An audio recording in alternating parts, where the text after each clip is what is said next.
I just got in a Ford Fiesta ST that we are going to rebuild.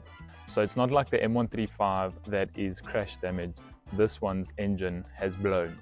So before getting the M135i, I was looking for either a Fiesta ST, Golf R, Golf GTI, or maybe even an RS3. But of course, when I came across the M135, I just could not say no. But I've also been looking for another project car while I'm busy with the M135i. And this is where the Fiesta ST comes in. So a couple of good things with the car: it does actually come with some keys, so we don't have to get that sorted out. The whole bodywork, everything is in tip-top shape. The interior is all good, no airbags have gone off, so we don't need to change anything of that. The only problem is the engine has blown. So the plan of action is to get the car in the unit, lift it up, remove the whole front completely, remove the engine and the gearbox, keep that same gearbox, and then put the new engine in, get that engine all up and running, put everything back, and then get the car back on the road. So let me know in the comments below if I should keep this car as a daily driver, or once we are done with it. I am thinking of keeping it as a daily driver, but let me know in the comments below if I should keep the Fiesta ST as a daily driver. So sit back, relax, and enjoy the video.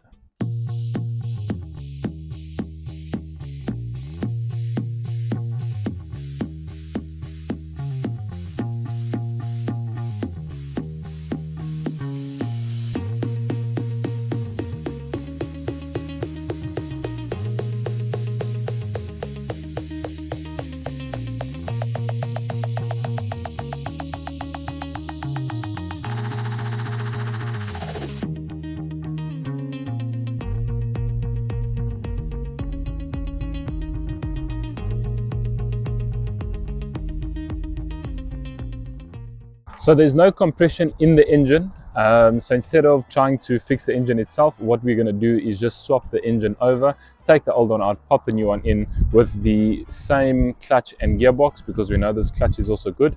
So we're going to keep the gearbox in, keep the clutch in, just change the engine, do a bit of a swap over, and get this car back on the road. So enjoy this journey.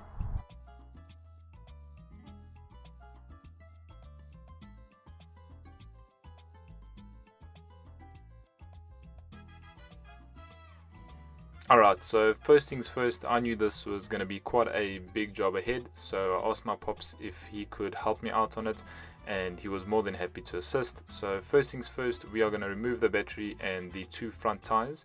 That gives us access then to the fender liners on either side, which allows us to remove the front bumper. Once we get the front bumper off, we can take off the radiator pack, headlight, coolant bottle, and loosen up all the coolant hoses. Once that's done, then we have to move on to the electrical wires and petrol lines. Once we get that sorted, then we can lower the car, hoist the engine up, pull the engine out, take off the gearbox, put it on the new engine, and then pop everything back on all together, fit everything back, and the engine should be good to rock and roll. So for now, catch us back in action as we continue to strip the front.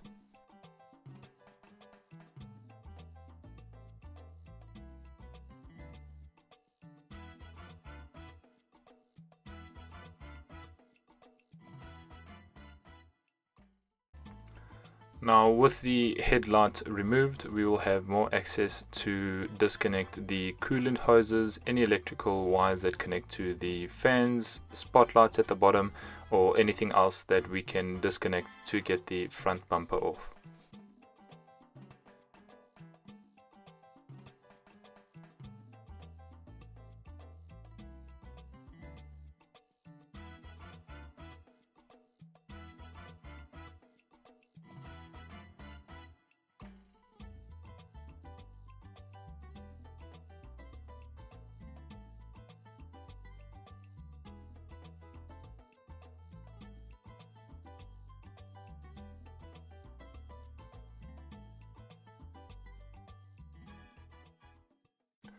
So to remove the fender liners from either side did take us a lot longer than usual, because they did have aftermarket mud flaps on, which had a couple of extra nuts and bolts to it. So once we got those removed, it was a lot easier to gain access to all the bolts and nuts to remove the front bumper, so we can gain access to the front.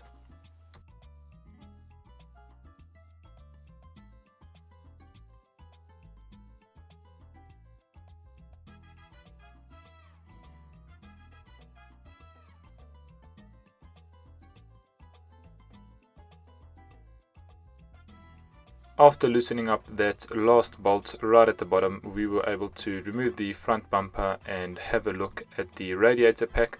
As you can see here, they have added in an aftermarket intercooler, which is quite big for such a small engine.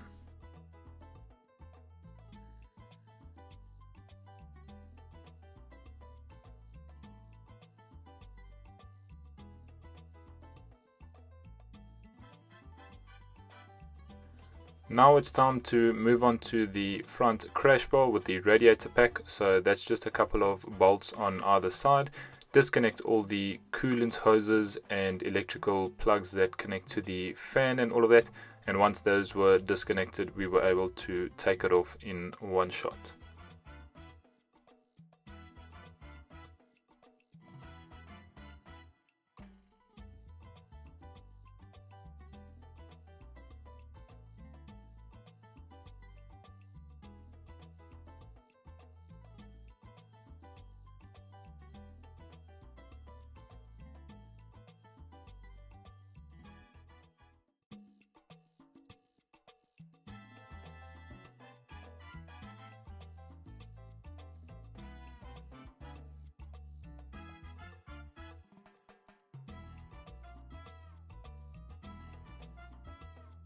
So the last two things to disconnect was the electrical wires connecting to the hooter for the car, and then one very stubborn bolt that connected to one of the lines for the aircon radiator.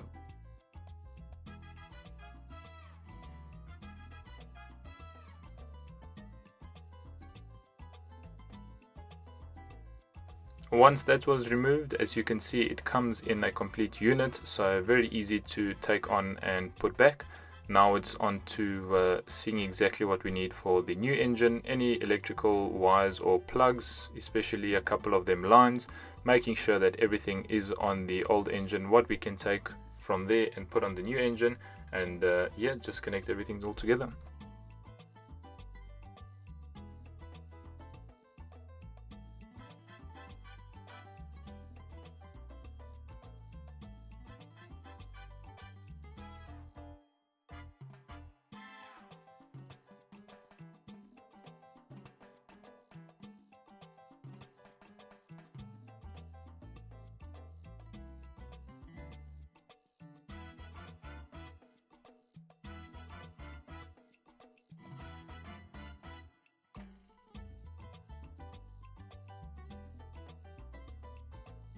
So as my dad is removing a couple of the wires and plugs from the old engine, I am putting them on the new engine just so that it makes life a lot easier down the line when we want to connect it to the gearbox and put the engine back in the car.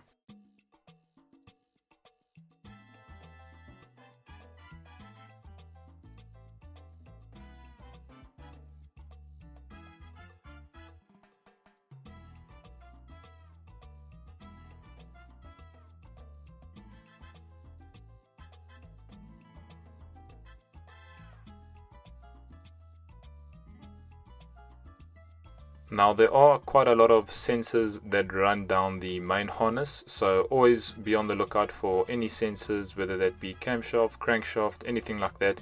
It does run from the main harness that comes across, and you definitely don't want to be cutting wires or anything like that, because it will give you a lot of grey hairs when you want to start the car.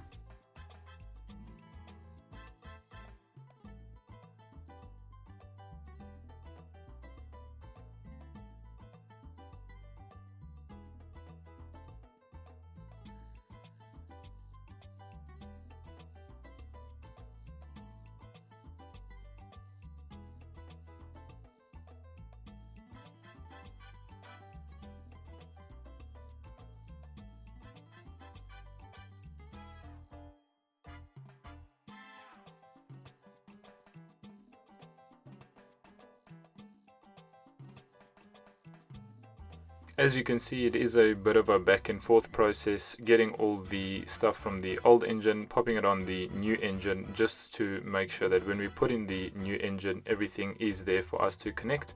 So all the old plugs and wires, anything that we can connect already now, will of course make our lives a lot easier once we put the new engine back in.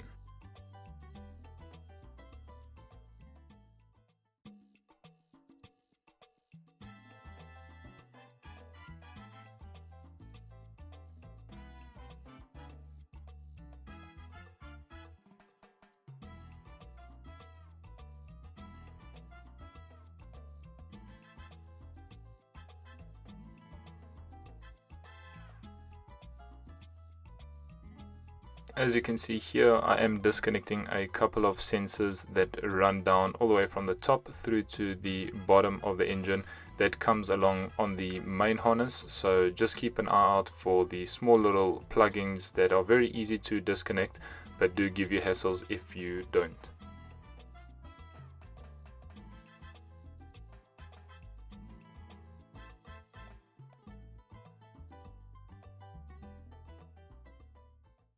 Now it's time to lift the car up just to have a good look of what's underneath. Disconnect the exhaust right after the catalytic converter, and then the nice thing is we are going to also disconnect the drive shafts from both sides, just so that when the engine and gearbox come out, it comes out complete. So to change over the gearbox, it will be a lot easier onto the new engine instead of having a bit more of a hassle in the long run.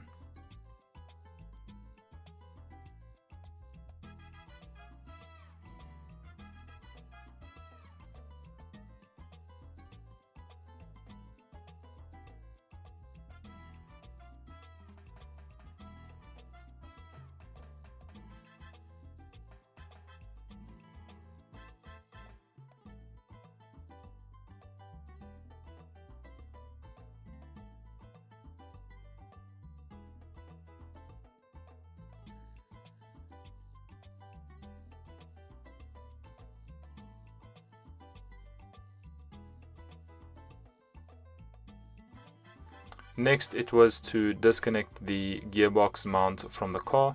Of course, that is a couple of screws just so that the gearbox can come out nice and freely.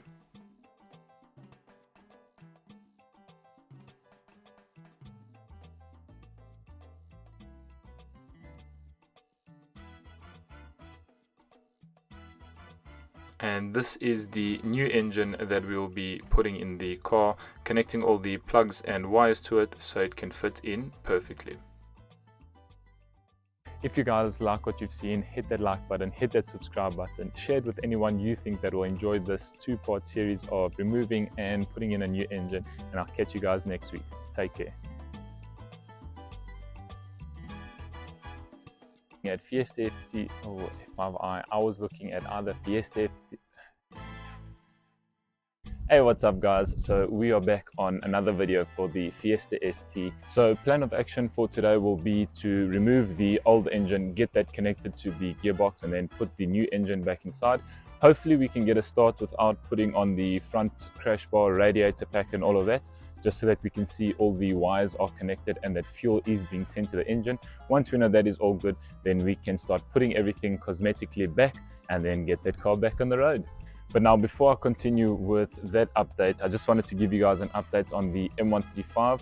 So it has been sent off to the guys to straighten up that front frame. So as soon as that is all done and nice and straight, we will then get the car back, start piecing everything back together and then get it ready for paint. Now I know majority of you are wondering, but Brian, I thought you were going to wrap the car. So initially the plan was to wrap the M135, but because we are getting all the parts from the 118M Sport, majority of the front is all white. So when you'd open the bonnet, all that under tray of the white bonnet is all going to be white. The inside of the wings / fenders is also going to be white, and the inside of the bumper is also going to be white. So I thought, okay, for this build I think it would just be best to get it all painted, make the car look nice in the one color. I do already like the M135's color, so that's a win. But yeah, we're going to be sending it off to the paint shop, letting the guys give it a nice proper fresh new respray and then get that car back on the road. And with this Fiesta ST, it has been playing on my mind quite a bit as well, because majority of the mods have been already done to the car. So the intake, the intercooler, the mag, suspension, you name it, it's already been done to it. So to keep the car and to try and make more videos on it is really going to be difficult. So I'm in a bit of two minds. Let me know what you guys think in the comments below, if I should keep the car or possibly get another Fiesta that hasn't been done so much to it, and then do all those extra little bits and bobs to the Fiesta so I can show you guys exactly how we do it. But for now, as always, sit back, relax and enjoy the video. Alright, so straight into the action. Here we are busy loosening up the gearbox mount and the exhaust pipe, so when we do pull the engine out, there will be nothing that is holding it from the back.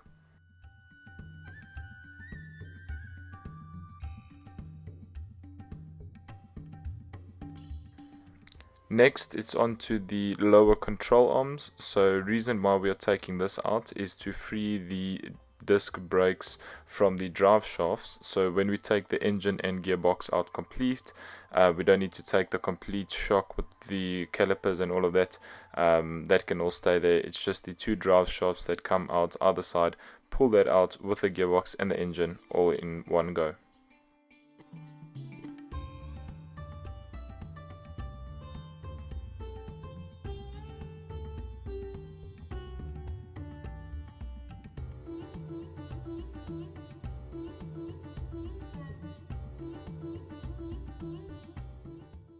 Now, with the help of a lot of crowbarring, spray and hammering, we were able to get them both released on either side.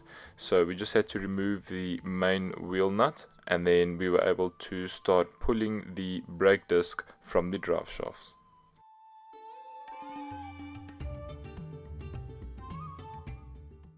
Now, we did get a bit of an oil leak from one of the drive shafts when pulling it out. This is a common thing that does happen, but it's not a problem. Once we put the gearbox in with the new engine, we will anyway top up the oil for the gearbox.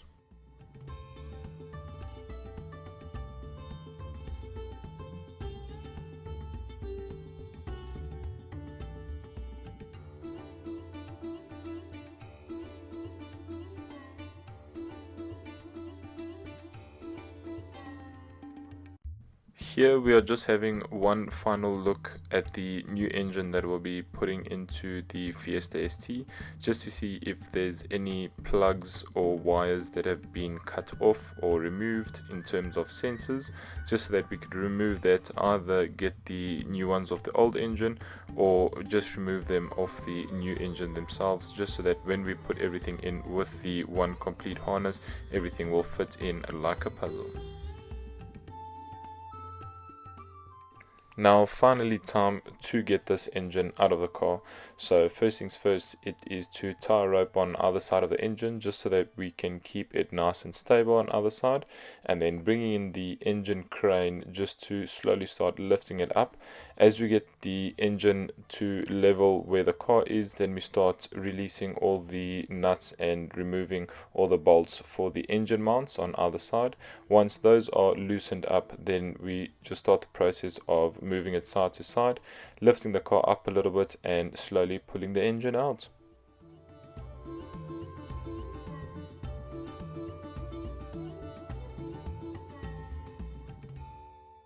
Now, just as I thought this would have been such a nice and smooth process, I completely forgot to remove that gearbox mount. So here my dad is busy cucking me out because I'd completely forgot to remove two of the screws for the gearbox mount. So this engine was going nowhere, but after a quick little pop under the car, we got those two bolts out, and the engine eventually came out in one go.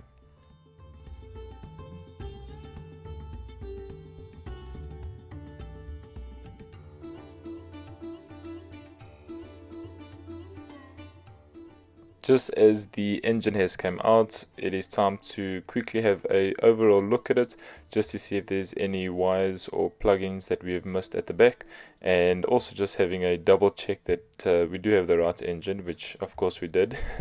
But yeah, just to now start transferring everything from the old engine to the new engine, especially majority of the plugs that sit right at the back of the engine, that is most difficult to get to when the engine is in the car.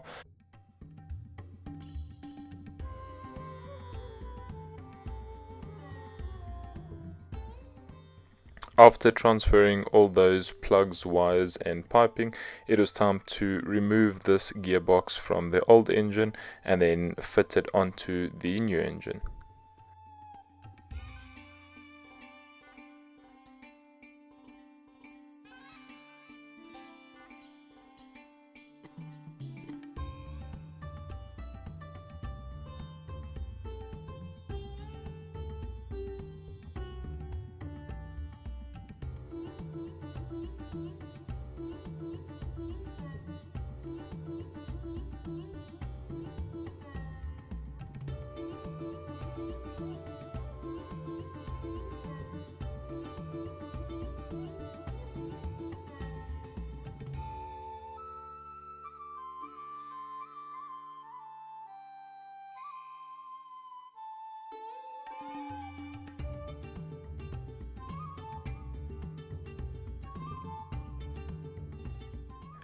So like I said in the previous video, we will be keeping the same clutch kit on the old engine for the new engine, just because we know that that clutch specifically is in good shape and in good working order. We don't know the state of the clutch on the new engine, so we didn't want to take any chance, rather stick to what you know. So we stuck on the old clutch on the new engine just to make sure that once we ran it up and decided to move the car, everything would be working smoothly.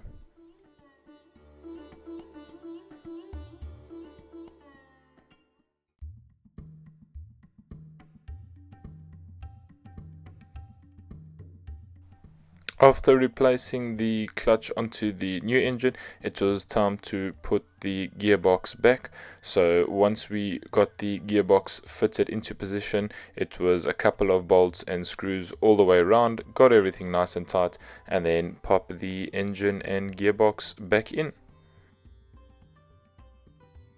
Once we got it all lined up with the engine mounts, we could put the brackets on and drill those into place, just so that that could hold the engine itself, and then pop on the gearbox mount, put the two drive shafts back in place, pop those lower suspension arms back into place, and then we should be good to go.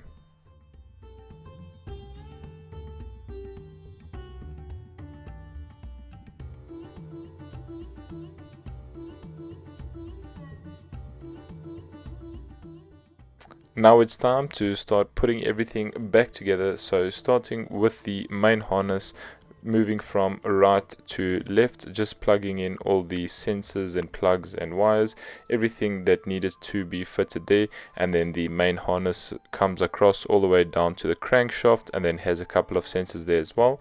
So just making sure everything fits in the right position, as it does follow a route along the engine, so that all the wires have the correct length to the sensors. And once we got that right, everything started coming together like a puzzle.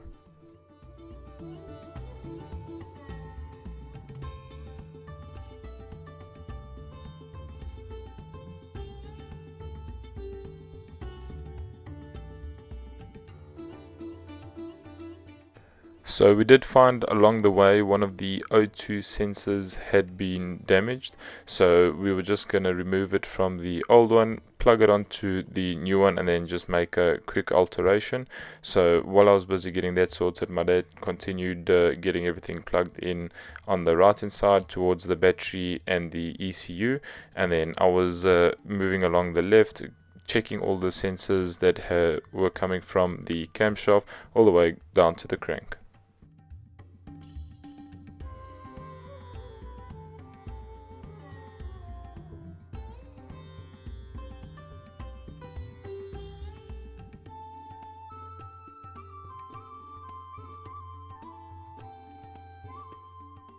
Next was onto the battery tray and the ECU brackets.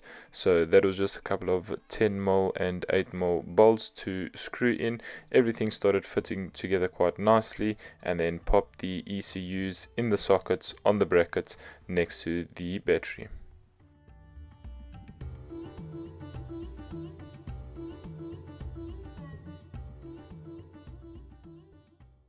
So that is all for today's video. If you guys have liked what you've seen, hit that like button, hit that subscribe button, share it with anyone you think that will enjoy this part series of rebuilding the Fiesta ST, and I'll catch you guys next week. Take care. So that is all for today. Back with another Fiesta ST. Guys, so the massive update on the M135 is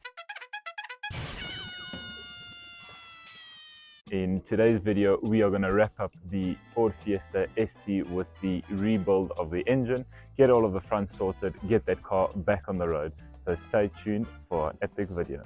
So all that's left to do on the Fiesta ST is to make sure all the sensors and plugs are in the correct position, make sure everything's all nice and tightened up, get that front crash bar on, everything back in place, headlights on, bumper on, and then we should be good to rock and roll. So I can't wait to get this car back on the road and take it for its first drive. Now I'm sure a majority of you are wondering, but Brian, what's going on with the M135? so stay tuned to the end of the video to get this massive update on the M135. Without further ado, sit back, relax and enjoy the video. So to start where we left off in the previous video, we are just putting on the final couple of sensors and plugins, and then moving on to all of the pipes for the coolant and the aircon radiators, just so that when we put on the front crash bar with the radiators, everything will fit together a lot easier. And then plugging those in and then trying to see if we can get a start before actually putting that all on. So the engine should be able just to start and run for a little bit without the coolant going through the engine, because it of course won't get as hot, and just trying to see if the engine runs nice and smoothly.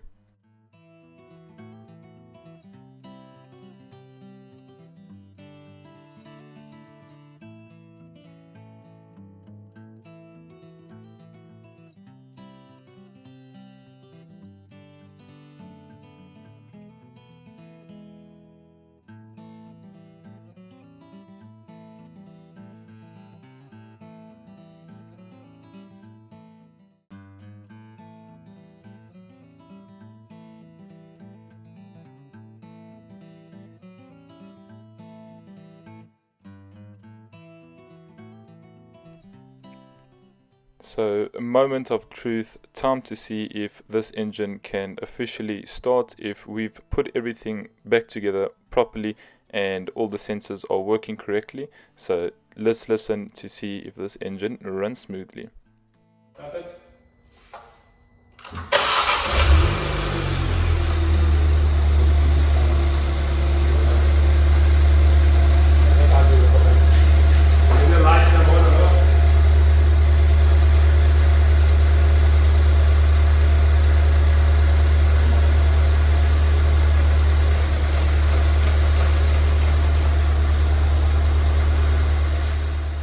So there you guys have it, the engine started first time, everything was put back together properly. I'm super happy that the engine was running smoothly. So now we can move on to the next stage. Jokes, the engine actually took about 3 times to crank over before it actually started. Reason being was for the fuel to go through the system, the fuel pump, and then eventually get to the engine. So for the sake of the video, we'll just say that it started first time. But now that the engine's up and running, we can move on to putting on the crash bar and then connecting all the hoses for the coolant and the aircon radiators, and then all the electrical sensors that go with it. And then slap on the bumper, put the headlights on, and we should be good to go.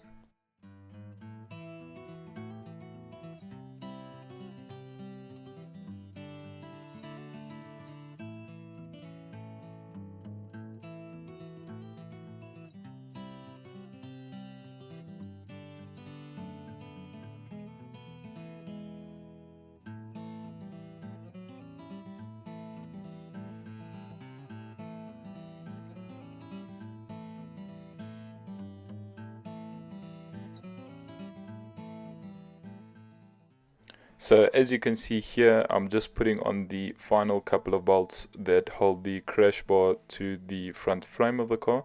My dad's busy putting all the sensors and hoses to the radiator themselves, and then we can connect the 2 drive shafts to the car itself. So when you do put it into first gear or reverse, the car will go forward and backwards. So connect the 2 drive shafts, lower the car back down, and then finish off the rest.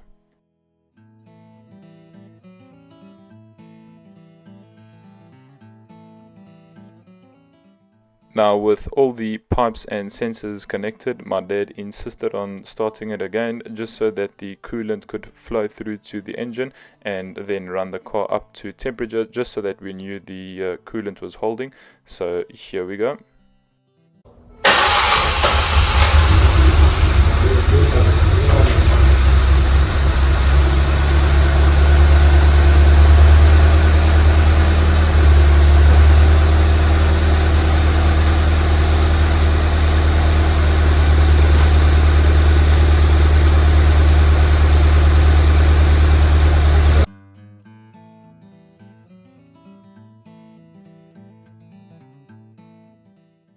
So with all the coolant hoses nice and connected, we also connected the intercooler hoses right at the bottom, just so that the airflow to and from the engine was a lot better.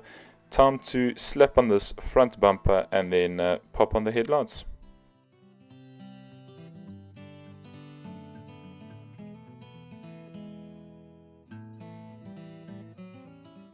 Now, on majority of these Fiestas, to put the front bumper back on is pretty simple. There's just a couple of 10mm bolts on either side, so with the arch liner removed, I could easily gain access to them, pop them back in, and then the front bumper should sit quite nicely to either side of the wings.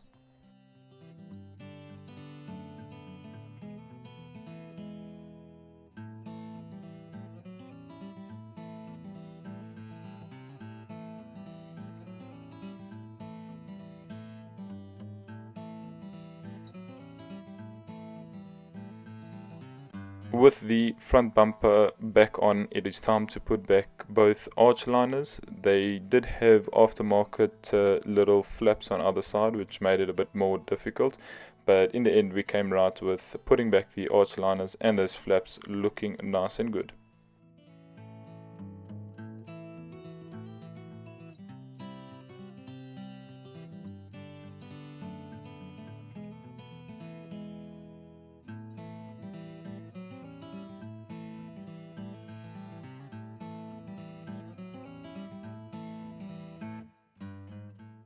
Once that was done, it was time to put the headlights back on. So this is also quite a simple process. Just get the plug for the headlight, plug it in first, and then it fits quite snugly nice into the wing and the bumper. And then there's 2 bolts on the top and the bottom that do hold the headlights in place. Finally was the tires, just a couple of 18mm screws, and then yeah, we should be all good to rock and roll and take it out for its first drive. So this is how it finally came out. Everything is all looking spot on and in place. This engine is looking quite nice, all put back together. So seems like we've done quite a fine job, but that will only tell once we've taken it out for a drive.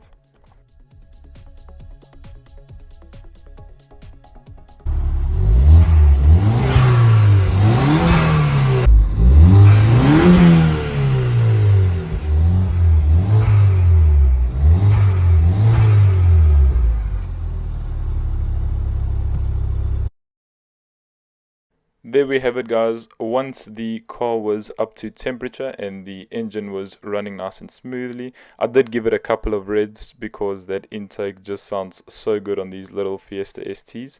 So now it's time to cruise into the sunset, take it out for a nice lekker drive after all of our hard work.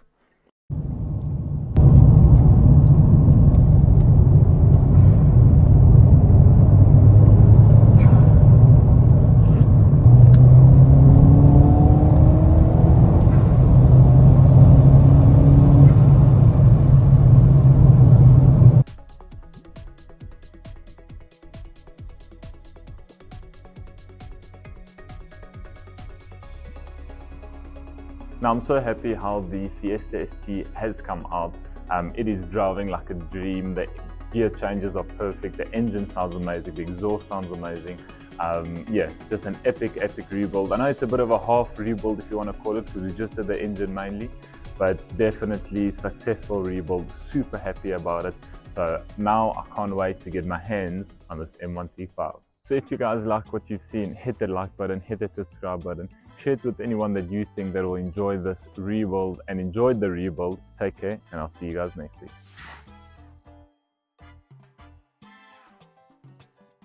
Guys, so the massive update on the M135 is that I officially have it back with me. So I'm just waiting on 1 or 2 more pipes, or the coolant pipes from BMW themselves, for the radiator, and then technically we should have all the bits for the M135 that we can just chop and change from the 118 M Sport to the M135 itself. So Hopefully, fingers crossed, everything fits together like a puzzle as it's been going along this journey. But yeah, I finally have the M135 back in my possession.